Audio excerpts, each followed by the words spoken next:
yeah, something very current just right now. So on 22nd, my students are going to be interacting with the clients. With 3 of the clients have got together to offer us a live project, and this is only second year. The course, and it couldn't be more contemporary, the course is strategic communication, and we are dealing with crisis management. The students are trying to design a marketing position, a communication marketing position. So the students will be pitching into the market from a communication perspective in the current crisis-ridden market.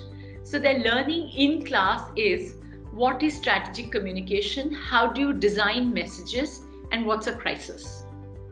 And right at the purview where these 3 circles of the Venn diagram overlook each other is where the student is thinking. And I have the support of an industry person, let me name him, he's Vivek Rana. And a leading name in the PR, lends into strategic communication, pulls in the client, and our students interact with the client to learn what is it to use communication strategically during times of crisis. So when I had to introduce my students to crisis, one of the ways of doing that, which probably may happen in a lot of other places, is we run them through PPTs, characteristics of crisis, aspects of crisis. So what we did was we quickly pulled in these 5-6 different people from the industry, varying industries.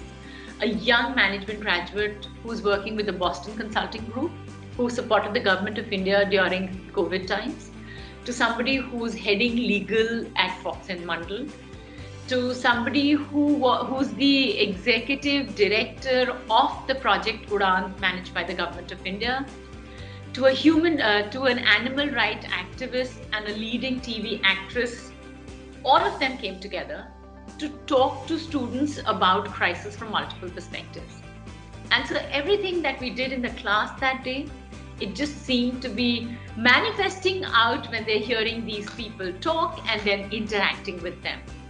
To me, that was the most satisfying experience from a student perspective as well, because you notice that what you're learning within your homes right now and not classrooms is absolutely true, because professionals out there are experiencing and discussing their experiences about the same thing.